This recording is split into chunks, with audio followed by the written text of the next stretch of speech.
আজকে ডক্টর বেনজির আহমেদ পুলিশের সাবেক আইজিপি ওনার বিরুদ্ধে একটা মামলা দায়ের করা হয়েছিল, রিট পিটিশন। সালাউদ্দিন রিগান নামে একজন আইনজীবী দায়ের করেছেন। উনি ইনঅ্যাকশন এবং failure of the Dudok anti corruption commission এইটা চ্যালেঞ্জ করে মামলা দায়ের করেছিলেন। ওনারা একটা নোটিশও দিয়েছিলেন, আর পত্রিকা কালের কণ্ঠের যে রিপোর্ট হয়েছে সেই পত্রিকাগুলি ওনারা অ্যানেক্স করেছেন যে পত্রিকায় রিপোর্ট হওয়ার পরেও দুদক কেন অ্যাকশান নিতে পারে নাই, সেই জন্য এই রিট পিটিশনটা দায়ের করেছিলেন। আমরা ডক্টর বেনজির আহমেদ রেসপন্ডেন্ট নাম্বার 5 ওনার পক্ষে আমি এবং সিনিয়র অ্যাডভোকেট সাইদ আহমেদ রাজা সহ আমরা অনেকেই দাঁড়িয়েছিলাম।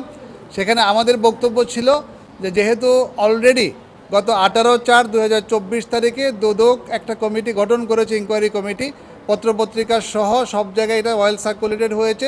সেই সাথে আজকে দুদকের যে আইনজীবী সিনিয়র অ্যাডভোকেট খোরশেদ আলম খান উনিও সেই দুদকের যে কমিটি ফর্ম হয়েছে সেটার রিপোর্টটা কোর্টের সামনে উপস্থিত করেছেন। সুতরাং রিটের যে মূল বিষয়বস্তু ইনঅ্যাকশন এবং failure of the anti corruption commission সেটার আর অস্তিত্ব না থাকার কারণে আমরা আদালতকে প্রথম সাবমিশন ছিল যে এই মামলায় কোনো রুল ইস্যু করা সমীচীন হবে না।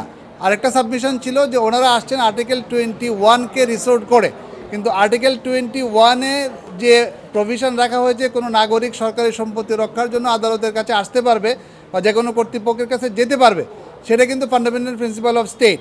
কিন্তু একজন নাগরিককে তার মৌলিক অধিকার ন্যায় বিচার পাওয়ার এবং সংক্ষুব্ধ হলে পরে জুডিশিয়াল রিভিউর আন্ডারে হাইকোর্ট ডিভিশনে আসার যে অধিকার 100 এবং 2-তে দেওয়া হয়েছে, সেটা হলো তার মৌলিক অধিকার এবং যেটা গ্যারান্টেড। দেখা যাচ্ছে যে এই ধরনের নির্দেশনা এবং রুল যদি ইস্যু করা হয় তাহলে অনেক ক্ষেত্রেই যে সংক্ষুব্ধ নাগরিক তার জুডিশিয়াল রিভিউ বা রিট পিটিশনে এসে সেই স্বায়ত্তশাসিত সংস্থা বা সরকারের বিরুদ্ধে প্রতিকার চাওয়ার সুযোগটা কমে যায়। সুতরাং এটাকে আমরা বলেছি যে এই দৃষ্টিতে ওই মামলায় রুল ইস্যু করা সমীচীন হবে না। আরেকটা যুক্তি ছিল আমাদের যে এই যে পাবলিক ইন্টারেস্ট নামে বিভিন্ন আইনজীবী যে রিটগুলি দায়ের করেন, সেই রিটগুলি অধিকাংশ ক্ষেত্রেই দেখা যাচ্ছে যে যতটা না পাবলিক ইন্টারেস্ট থাকে তার চেয়ে সেই আইনজীবী অথবা কোনো একটা গ্রুপ কর্তৃক নির্দেশিত হয়ে, যেটাকে আমরা আইনের ভাষায় ভেস্টেড কোয়ার্টার বলে থাকি, তাদের কারণে এই রিটগুলি ফাইল করা হয়ে থাকে। সুতরাং সেই ক্ষেত্রে দেখা যায় যে ন্যায় বিচারের চেয়ে একজন ব্যক্তিকে তার ন্যায় বিচার থেকে বঞ্চিত হওয়ার জন্য এই রিট পিটিশনগুলি দায়ের করা হয়। এই 3টা গ্রাউন্ডে আমরা সাবমিশন দিয়েছিলাম। আদালত সন্তুষ্ট হয়ে আদালত এই মামলায় কোনো রুল ইস্যু করেন নাই এবং কোনো নির্দেশনা বা ডাইরেকশন দেন নাই। তবে এইটা উনি সোমোটো একটা আদেশ দিয়েছেন যে যেহেতু দুদক থেকে ইনকোয়ারি শুরু করেছে, আফটার 2 মান্থস দুদক যেন একটা প্রগ্রেস রিপোর্ট দেয়। এই আচ্ছা, উনি আরেকটা সিস্টেম বলেছেন যে সরকারি কোনো কর্মকর্তা বা কর্মচারী যদি রিটায়ারমেন্টে যায়, সেখানে ইন্ডিয়াতে একটা আইন আছে, সেটা হচ্ছে অ্যাসেট ডিক্লারেশন ল, যে অ্যাসেট ডিক্লারেশনের আন্ডারে সেই কর্মকর্তা একটা রিপোর্ট দিবে যখন সে চাকরিতে জয়েন করে এবং যখন সে রিটায়ারমেন্টে যায় তখন তার সম্পদের হিসাব বিবরণী দিবে। এই দুইটার মধ্যে যদি দেখা যায় তার 10%-এর বেশি সম্পদ বেড়েছে, তাহলে তার বিরুদ্ধে আইনগত ব্যবস্থা গ্রহণ করা যাবে। ইন্ডিয়াতে এরকম একটা আইন আছে। মহামান্য আদালত বলেছেন, উনি এটাই বলেছেন যে আমাদের দেশেও এই ধরনের একটা আইন হওয়া উচিত। আমরা যারা সিনিয়র আইনজীবী আছি এবং সমাজের যারা বিভিন্ন বিশিষ্ট ব্যক্তিবর্গ রয়েছে, আমাদের মেম্বার অফ পার্লামেন্ট রয়েছেন, তাদেরকে উনি রিকোয়েস্ট করেছেন যে এই ধরনের আইন আপনারা করেন।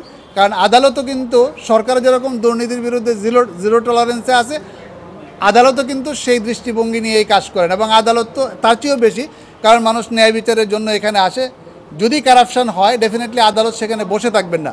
আজকের এখানে রুল ইস্যু না করার অর্থ এই না যে আদালত দুর্নীতির বিরুদ্ধে কোনো পদক্ষেপ নেন না। এটা একটা টেকনিক্যাল টার্ম। আমরা রিটে আসতে হলে একটা কজ অফ অ্যাকশন দেখাতে হয়। এখানে কোনো কজ অফ অ্যাকশন আর বাকি নাই। তদন্ত কমিটি গঠন করাতে দেখা যাচ্ছে যে এটার কজ অফ অ্যাকশন আর নাই। এই টেকনিক্যাল কারণেই রিটটা কিন্তু খারিজ হয়েছে, কোনো রুল ইস্যু করা হয়নি। সুতরাং কেন বিফলে যাবে? আমরা প্রথম যেটা হলো যে একটা ডাইরেকশন ওরা চেয়েছিল, রুল ইস্যু চেয়েছিল, রুলও হয় নাই, ডাইরেকশনও হয় নাই। একটা ডাইরেকশন আদালত দিয়েছে, প্রগ্রেস রিপোর্টে জানতে চেয়েছে। এটা কিন্তু আদালত জানতে চাইতে পারে, কিন্তু এই নির্দেশনার ব্যাপারেও আমরা পরবর্তীতে সিদ্ধান্ত নিব। আমি আপনাদেরকে প্রথমে যে 3 নাম্বার গ্রাউন্ড যেটা বলেছিলাম, যে একজন নাগরিক যখন কোনো স্বায়ত্তশাসিত সংস্থা, যেমন ধরেন অ্যান্টি কারাপশন কমিশন, একজন নাগরিকের বিরুদ্ধে, সে বেনজির আহমেদ, ওনার বিরুদ্ধে আইনগতভাবে প্রগ্রেস হচ্ছে কি হচ্ছে না, সেইটার রিট কিন্তু ওনার দায়ের করার ফান্ডামেন্টাল রাইটস গ্যারান্টেড আছে আর্টিকেল 102-তে 102-তে। তো সেইটা আদালত যদি এটা পেন্ডিং রাখেন, সেখানে কিন্তু আমাদেরও আসার সুযোগ আছে। অ্যান্টি কারাপশন কমিশন যদি এই ইনকোয়ারির নামে বেনজির আহমেদের বিরুদ্ধে কোনো বেআইনি পদক্ষেপ নেয় অথবা যে আইন ইন অ্যাকর্ডেন্সে তোর বাইরে যায়, তাহলে কিন্তু ওনার সর্বক্ষণ রাইট রয়েছে, উনি হাইকোর্ট ডিভিশনে জুডিশিয়াল রিভিউতে আসতে পারবেন, অ্যাজ ওয়েল এজ উনি এই আদেশের বিরুদ্ধেও কিন্তু আপিল বিভাগে যেতে পারবেন। আমরা এই ব্যাপারে পরবর্তীতে সিদ্ধান্ত নিব। বাট আজকে আমরা যে কারণে আসছিলাম যে রুল ইস্যু না হোক, কোনো নির্দেশনা জারি না হোক, সেটা আমরা সাকসেসফুল হয়েছি। আদালত আমাদের সাবমিশন অ্যাকসেপ্ট করেছে। আমরা ওকালতনামা দিয়েছি, আমাদের ওকালতনামা যখন লিখিত আদেশ হচ্ছে তখন ওকালতনামা দেওয়ার বিধান আছে, আমরা ওকালতনামা দিয়েছি। দুদকের কার্যক্রমের উপর আদালতের সুপারভিশন এই আদেশ বলে প্রতিষ্ঠিত হয় নাই, কারণ আদালত সুপারভিশন করতে চান নাই। আদালত শুধু প্রগ্রেস রিপোর্টটা জানতে চেয়েছেন। আর সুপারভিশনের অর্থ হচ্ছে এইটা তো কনস্টিটিউশন হাইকোর্ট ডিভিশনকে সুপারভিশন করার অধিকার দিয়ে রেখেছে, এটা সবসময়ই থাকবে, এটা সবসময়ই থাকবে।